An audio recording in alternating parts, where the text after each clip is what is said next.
Hi guys, my name is Umu, I am a French hornist and I'm React to the K's channel creator. My name is Kevin, I am a pianist and I am a member of Classical Musicians React. So before we jump into a reaction, I am well aware of what Moonbaebaes and Monsta X are going through right now, and I'm not sure how I can help. I would love to help in any way I can. I have lots of really close friends who are big fans of Monsta X. So I asked them what can I do to bring to just anyone's attention, even if you're a Moonbaebe or not, about helping possibly get Wano back in Monsta X, if that's possible. And so right now, I believe what's easiest for at least international fans is just trend Twitter tags. So things like, we need Wano, we love you, Shonu, because I know he's going through a lot too. Moonbaebaes support Monsta X, we need Wano, Shine for Monsta X7, Starship fight for Wano, and a bunch of others. I'll list all the hashtags that you can help trend in the comment section, and so that people can reply and add on even more hashtags that are being created. I just wish you guys the best of luck, and in this case, I just hope that we are able to give you an entertaining reaction to remove you from any of the sadness or stress that you're feeling right now. So with that being said, I'm really actually excited for this because before listening to it, I actually haven't listened to this at all. I ran it by some of the musicians I have a musician panel who votes for songs whether they should appear or not appear on Classical Musicians React, and already 2 out of 3 have voted yes for the song appearing on Classical Musicians React, so I know that we'll have a lot to say. And just based on their most recent releases, even in America, they've been going for 90s boy band feel. 90s boy band. But then I also saw that Jeff Benjamin tweeted that if you're a fan of Monsta X's Hero, you'll like this song. And Hero was like, so it's really badass and modal and stuff. So I literally have no idea what direction they're gonna go into. That's exciting. You ready? Let's see what happens. Okay. 3, 2, 1. It starts on a dominant 7. How many songs start on a dominant 7?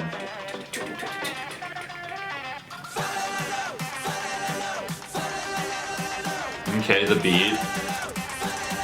Oh.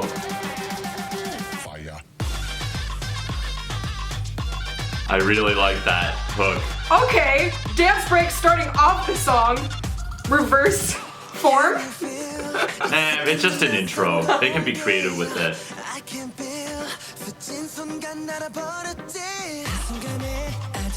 Harmonic minor? Or... I'll explain. It's a lot. Okay. I don't even know what the key of the song is yet. It's like we're floating along, like we aren't quite grounded harmonically yet. Oh, okay. It's in G, but it took me a while to figure out. Oh yeah, well, the riff is in G. I forgot about that.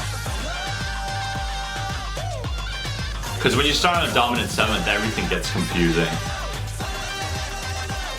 Oh my gosh, I just got chills. Little aspect ratio change, of course. What?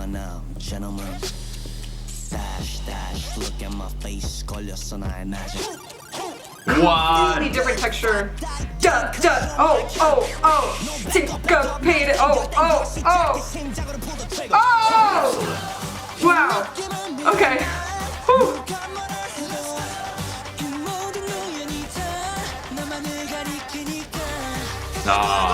When it goes down to that C. It doesn't go down, but that one felt very good.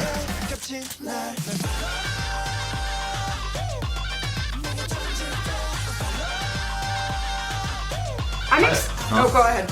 I like it. It doesn't hit too hard, but it's hard enough that I really want to bop to it. Swalla-la-la. Swalla-la-la. It reminds me of Swalla by Jason Derulo, except way better. Oh my god. Not a big Jason Derulo fan. Blue Apple. I love how the rap sections create such different character in the song. There was some Dorian in there. And we still have a bridge. Nice. Triplets.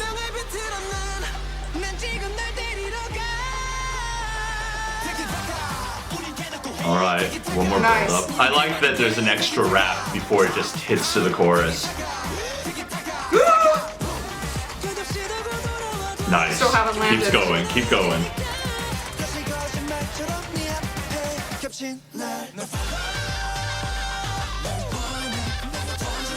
I like the riff and the vocals finally meet at the end.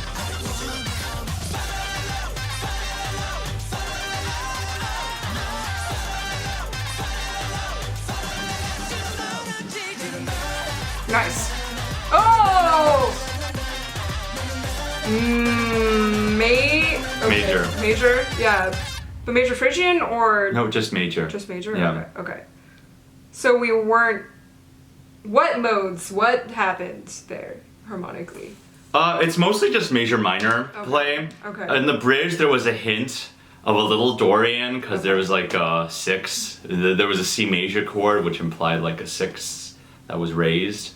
But the reason it sounded so weird was because the song began in major, and I don't know if you heard me. The first thing I said was this song begins on a dominant 7th. Right. Yeah. And that immediately put a lot of questions were raised the moment that happened because the song that was in the dominant 7th is actually the home key. So right from the beginning, the home key is unstable. The home key wants to go somewhere else because the dominant 7th implies it wants to resolve somewhere else. And the only context of dominant 7th sounds stable is in jazz or blues, and this song is quite far off from jazz and blues. But so right from the beginning, I was like, okay, so is this in G, which is where the dominant 7th is built on, or is it in C? Because it kept on going to C minor. And then once the riff came, I'm like, okay, it's probably in G. But then after that intro, remember the riff appeared for like a few bars, and then we go into the first verse proper.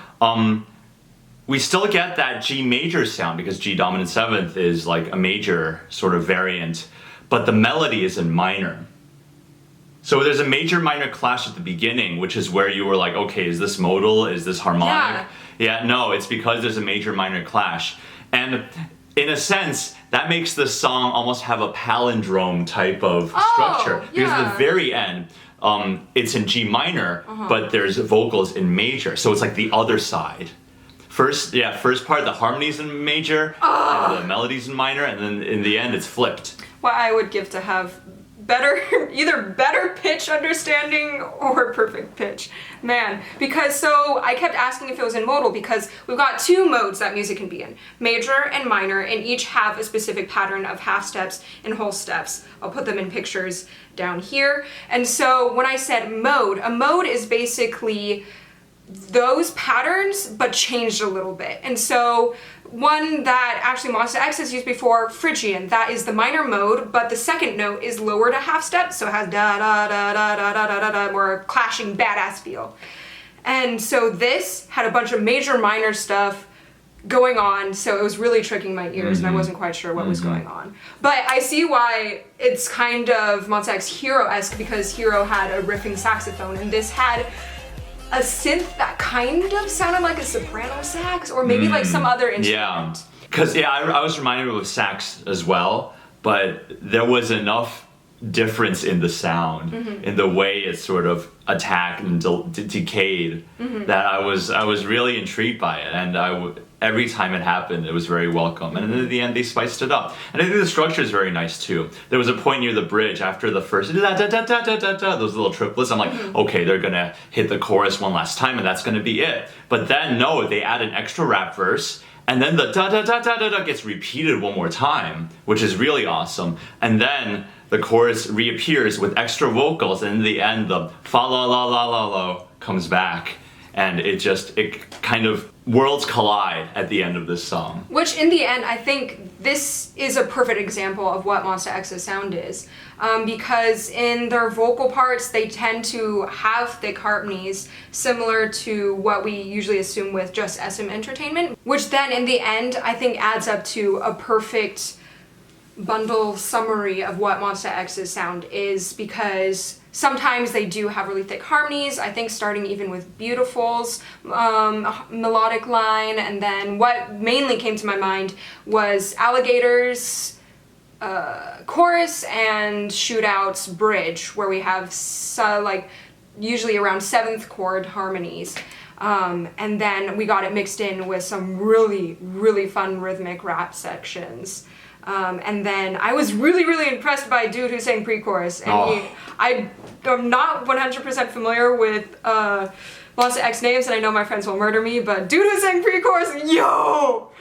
That shit was fire! Like, wow, that was, I felt like he was driving the build to the chorus, like him alone. Like, screw the instrumentals, it was his voice that was doing that.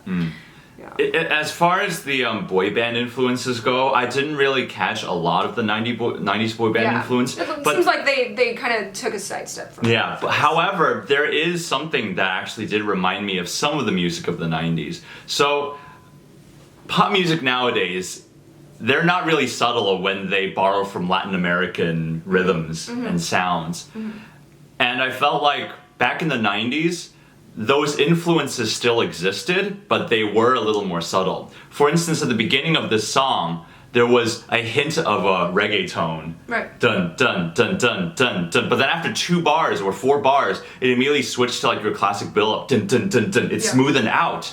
And there was a later part in the song too that suddenly reminded me of something Latin. I couldn't really pinpoint what was it that made it sound Latin. But the point is that it was more subtle than I was used to hearing from like a song written in 2019. And I think maybe that's where the Latin influence was coming from. It's not just taking these really obvious beats.